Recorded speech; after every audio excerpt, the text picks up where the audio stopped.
UPSC நான் படிக்க ஆரம்பித்து டெல்லியில் போய் 5 வருஷம் இருந்தேன். யூபிஎஸ்சி எக்ஸாம் வந்து 3 தடவை தோல்வி அடைஞ்சிச்சு. அதுக்கப்புறம் வந்து சரி கரெக்டான ரூட்டில் தான் போகிறோமா அப்படின்ற மாதிரி ஒரு தோய்வு இருந்தது. 5 வருஷம் ஆனதுக்கப்புறம் எல்லாருமே ரிலேட்டிவ்ஸ்லாம் கேள்வி கேட்க ஆரம்பிச்சிட்டாங்க. எந்த ஒரு ஃபங்க்ஷனுக்கும் போனாலுமே என்ன 5 வருஷம் ஆகிடுச்சுன்னு வேலைக்கு போகலையா அப்படின்லாம் கேள்வி எல்லாம் வர ஆரம்பிச்சிச்சு.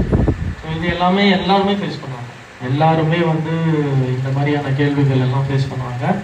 ஸோ அதுக்கப்புறம் சரி குரூப் 1 எக்ஸாம் எழுதி பார்க்கலாம் அப்படின்னு சொல்லி எழுதுனது அது ஃபர்ஸ்ட் அட்டெம்ப்டில் கிளியர் ஆகிடுச்சு. ஸோ இந்த மாதிரி ஒரு கன்சிஸ்டன்ட் எஃபர்ட் நம்ம வந்து போட்டுக்கிட்டே இருக்கும்போது கண்டிப்பாக வந்து பேரண்ட்ஸோட ரிலேட்டிவ்ஸோட பக்கபலம் இருக்குன்னா வந்து அது கண்டிப்பாக ஒரு நாள் வந்து அதுக்கான ரிசல்ட் வந்து வரும். அது வந்து கண்டிப்பாக மேஜிக்கோ